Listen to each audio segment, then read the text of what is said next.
Welcome back to iHeartRadio. So bad it's good. Today, oh Captain, my Captain, we have somebody I am so excited to speak to. Listen, when I am not in Vanderpump Rules and Housewives drama, my favorite show on Bravo right now is Below Deck Sailing Yacht on Mondays. This has quickly become my favorite Below Deck franchise. The adventures of everybody on the Parsifal 3 is second to none. It is just the show that leaves you with a good, great feeling every Monday night. And we have the person who legitimately steers the whole ship with us today. He's been in the industry for over 22 years now, and I have minimal time with him, so I want to get right into it. Captain Glenn Shepard, welcome to So Bad It's Good. Hey, Ryan, nice to be here. Thank you for having me. Are you shocked? I mean, when you got into the industry 22 years ago, there's no possible way you would have thought one day you were going to be on a highly rated reality show. Yeah, no, I had no clue. No clue whatsoever. Actually, when the show Below Deck was on, I never saw it because I'd heard of it. I knew that there was a reality show about super yachting, and it's funny, in the crew mess, we used to talk about that because of all the crazy things that would happen. You know, we would say, "Oh, there should be a show about this," because the people that I work, we laugh a lot, we have a good time. You know, it's a hard job and there's a lot of stress, but we try to keep it light and try to keep it funny. So we're always joking around. We have a good time, and but I never thought that I would be on TV. No. I mean, but it's like the perfect fit. For some reason, I can completely see why you are the captain. You have a strong, steady hand, or at least that's how it appears on television. It's just that Gary is the wackadoo. He is you're the straight man, and he is the wild man. Yeah. Are you on the Parsifal 3 right now? Because it looks like you're in one of like the kitchen area or something. Actually, no, I'm not on Parsifal. I got off Parsifal about, I think, a month and a half ago. I'm on a break, so I'm going back in about 4 weeks, but I'm on my little boat in Greece. I've got a 42-footer, and when I'm not on Parsifal, I must be crazy, but you'll catch me sailing on my little boat. So you're in Greece right now? Yeah, I'm in a beautiful little town. It's actually raining. The weather's been great, but today it's raining. I'm getting some projects done on my boat, but I'm in a beautiful little town called Monemvasia. It's known as the Gibraltar of Greece, a beautiful little walled city on the side of this massive rock sticking off the coast. Really special place. I mean, the obvious question that I'm sure you get asked all the time is, what got you into this to begin with? Is it because you can see all of these beautiful locations and live that dream that a lot of us have? Absolutely. I was backpacking around Europe in the 80s. A young guy, I had no money. I had enough money to go around and stay in youth hostels, and ended up in Rome. I met a guy, had a 52-foot motor sailor, was looking for an unpaid deckhand to help him run the boat for the summer. I was like, absolutely, I'm in, and had the best summer of my life. And I've, the rest of my life has pretty much been trying to recreate that summer. I got hooked on boats. I ended up getting my own boat a few years later. And after doing that for a while, I decided I had a cousin, I think, who was working super yachts. And I thought, hey, I should try it. It wasn't, there was no TV shows about it. It was a very obscure industry. It was really hard to get any kind of details of how it worked, even if the crew got paid or not. But I did some digging and figured it out. And when I cruised around Greece, I had a smaller boat back then. I put my boat away for the winter. I went to Fort Lauderdale in October 2000 and decided I'd try my hand at working on a super yacht, see if I liked it. I wasn't sure I'd like it. And then, I never turned back. This is, super yacht, though, to a sailing yacht. I mean, you've been on the Parsifal 3 for over 11 years now, right? 13, yeah. 13 years. Okay. 13 years. I mean, sailing yacht to a super yacht to a sailing yacht, that's quite an adjustment. But do you prefer the sailing yacht? What is the magic about that? Well, we call in this industry, in the super yacht industry. Oh, they're all super yachts. They're all super yachts. Anything over 100 feet is a super yacht. And there's some confusion about the word yacht. It's the difference between chef. What is a yacht? A boat like this little boat I'm on now could be considered a yacht. It depends who you're speaking to and what country they're from. But super yachts, Parsifal is a super yacht. She's a sailing super yacht. Okay, yeah, and I grew up loving Star Trek and the Enterprise, and it seems a lot like the Parsival is your Enterprise, and I love Right, it. yeah. It's but this season, you guys, they're on season 4 right now. You can check out the first couple of seasons streaming on Peacock, but you go into the season.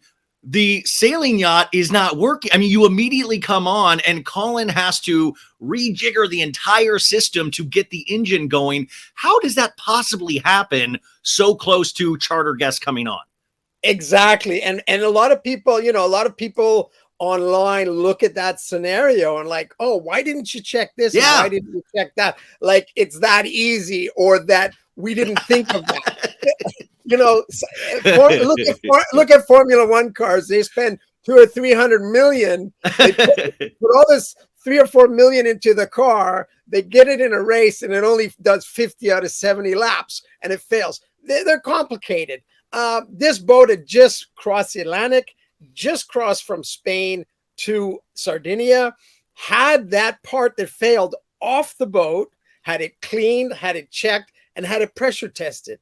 And it failed soon after that. So we did all our due diligence. It wasn't like we were casual about it.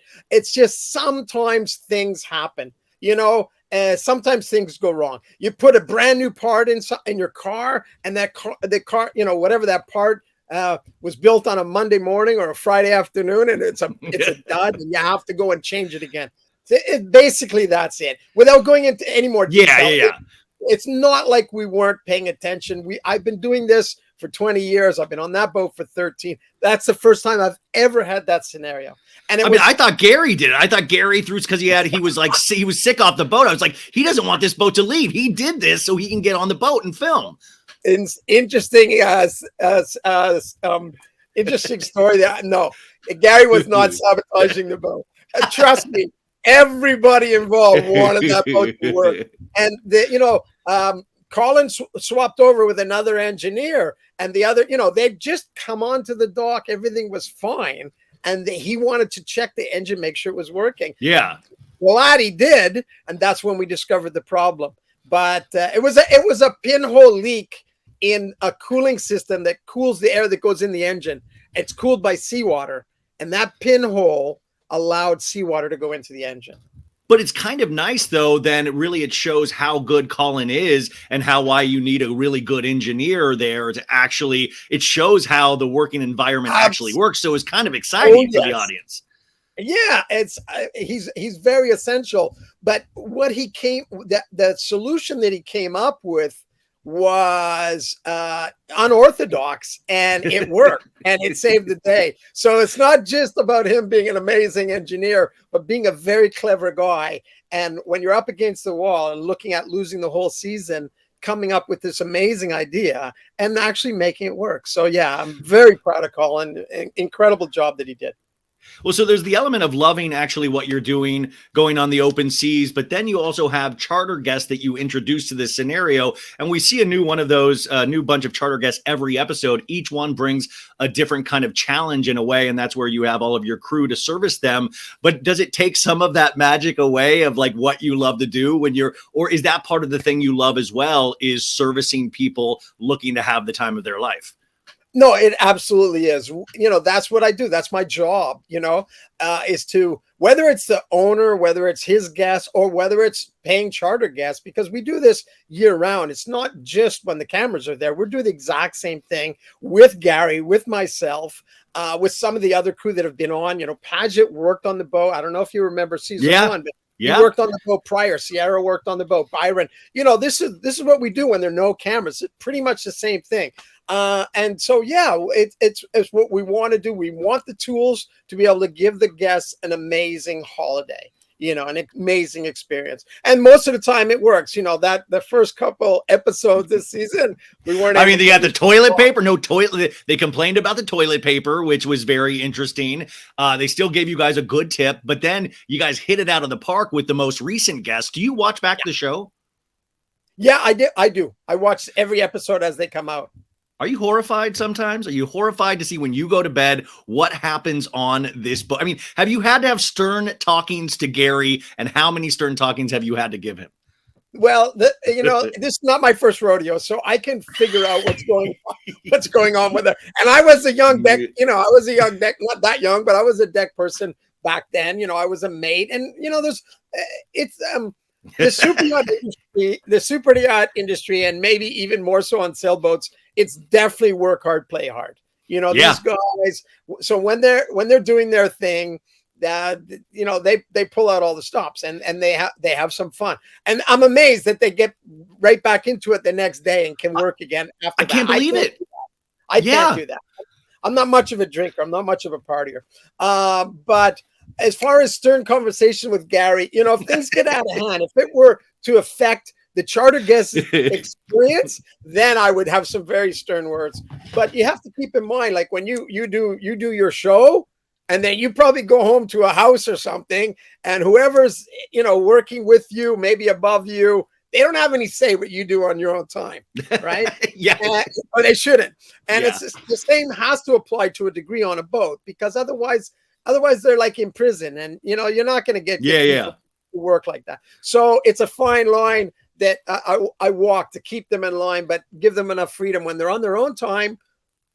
Don't embarrass the boat. Don't embarrass yourself. But if you want to blow off a little steam, I don't want to hear it. I got my headphones on. That's what I'm saying. That's okay. So I know these are kind of geek questions, but I think everybody wants to know these. You recently were on Watch What Happens Live with Gary, and it was one of the best Watch What Happens Live, you guys. You guys need to check it out if you haven't. But this was the thing. I mean, you have to share a cabin. I think this year you're sharing it with Alex, right? Is that correct? And that's in the first or second episode, he's so drunk, he tries to pass you a water cup. He's on the top bunk, you're on the bottom, and you kind of wake up and you're like, what are you doing? Why are you not in your own bunk? You're the captain of the ship. That's a good question. And if you see all the other shows on television, you'll see that all the time the captain's got his own cabin. Yes. But on Parsifal, the company that built Parsifal, and a lot of them are like this, they kind of tell the owner of the boat that, you don't need that many crew to run the boat. So they don't really build enough cabins for the size of the boat. Okay. It's not about the crew. It's about the owner and his pleasure. But in reality, you need those people. So on that boat, there was a captain's cabin at the beginning, but the boat would only run with a crew, and a crew is not enough to run the boat. We have very strict regulations about hours of rest. People have to take time off. We have to give them time off by law, and we struggle. So having that ninth person there is way more important than me having my own cabin. So my choices are leave Parsifal, go find another boat, or just live with a roommate for part of the year. When we're in between seasons, we usually drop a stewardess. Maybe the chef goes take some time off. So I kick that person out of the bunk. So it's only in season that I'm there with sharing with someone. And to be honest, we're so busy in season that normally it's not a problem. You go in there, sleep, you get up and go do it again. And so sharing is not a big deal. If I had the choice, for sure. But I love Parsifal. I love that boat. I love working with the people I get to work with. So having my own cabin is the least of my worries. I got a lot of other things to worry about. Obviously, people like Alex putting their drinking mug on my head while I'm sleeping isn't ideal. But it's not the worst thing that's happened to me in this industry. I promise you. But it's different. It's if I'm drunk with my friends, I expect that. But if you're the captain of a ship, we can't have that happen to you, man. You do I know. Cool. I'll say Alex was being stupid, but he wasn't being disrespectful because he was drunk and he didn't know what he was doing. So I cut him a little slack. A season or two before, I had a guy throw up all over my bathroom.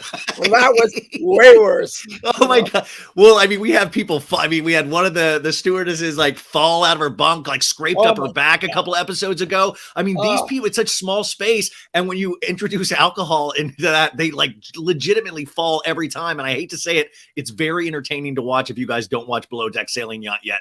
It is truly a great magical show. You keep cool under pressure all the time, even when you were dragging the anchor last season, even when you were doing this.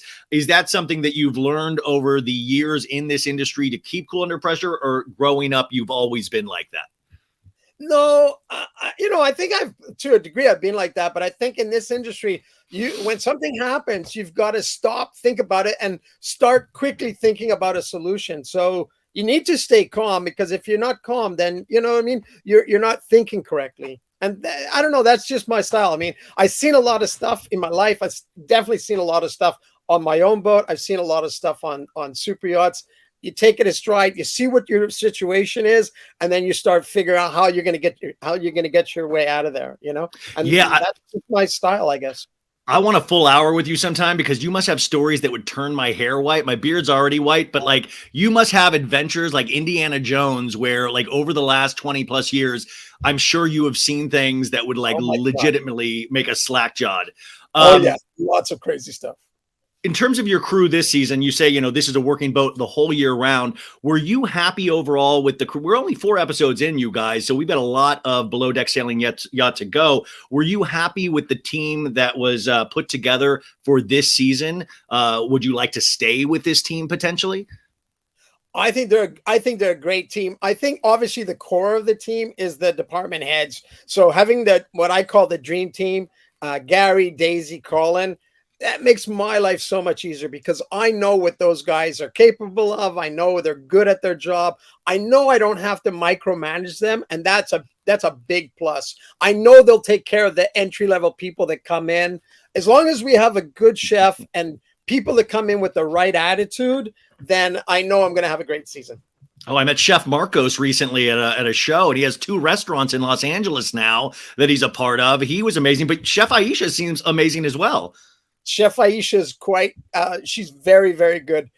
Marcos is a legend. I love Marcos. I'd love to work with him again. But I've worked with some amazing chefs through my career. But I bet Marcos is definitely one of the best.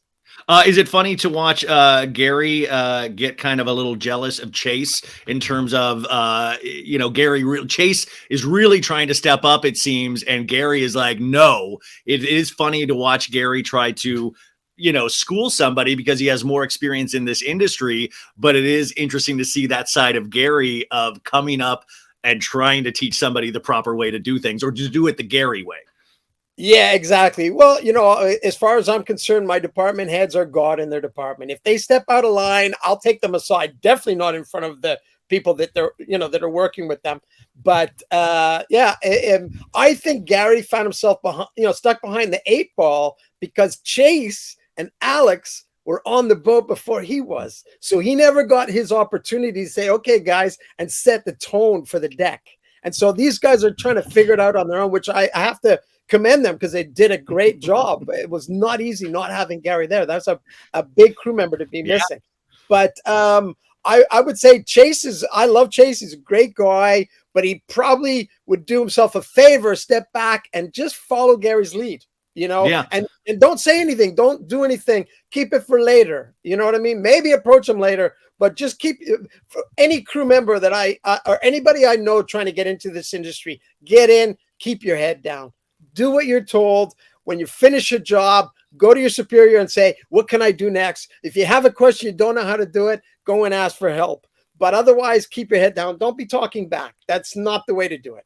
I'm not Captain Glenn. In the right or in the wrong, I'm not talking back, man. This is you. I give it up to Captain Glenn. I only have a couple more minutes here. I would be remiss if I didn't mention that you are every girl that will talk about Bravo usually talks about Captain Glenn. And are you single right now or not? I believe you have announced a relationship in the past. Are we still? You don't have to answer this, but a lot of girls, when I told them that you were coming on, really have a big crush on Captain Glenn. What can you tell us?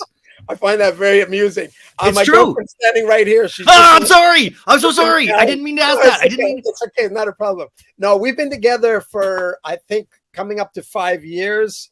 We love travel. We spend a lot of time now, more so because I have more free time, that I'm only working like half the year now. So yeah, we're here on my boat cruising around Greece. Yeah, you went Instagram official in the last. I mean, that was a really big deal. You did an Instagram post and everything. Yeah.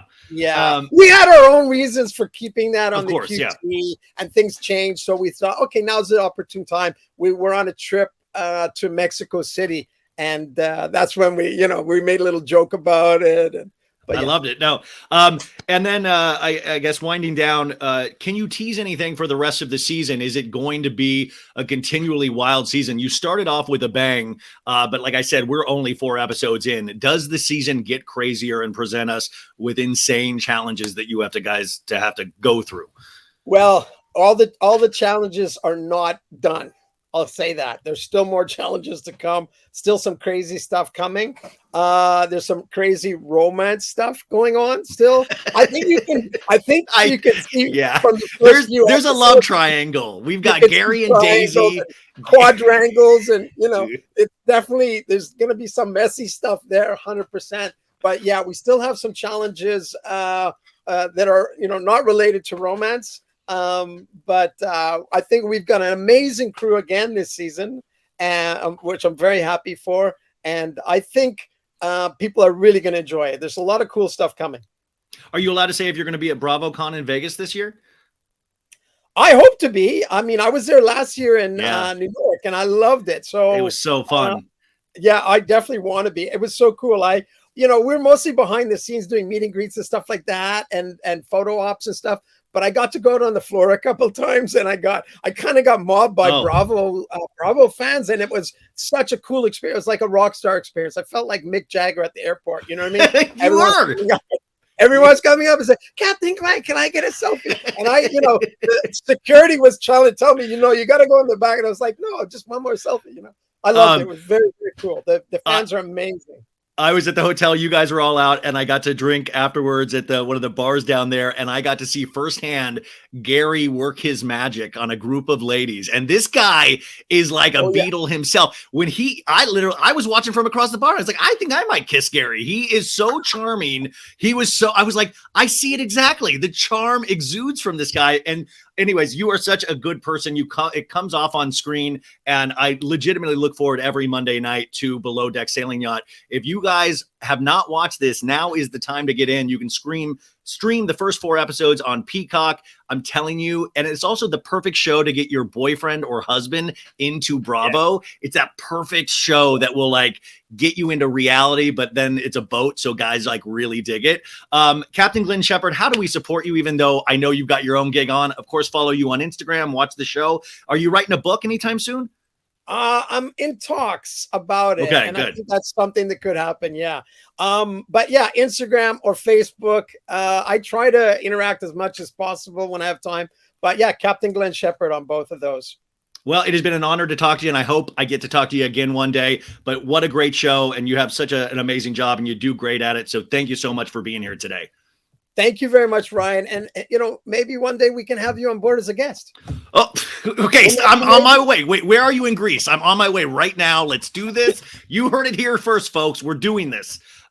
Thanks, Captain Glenn. Thank you very much.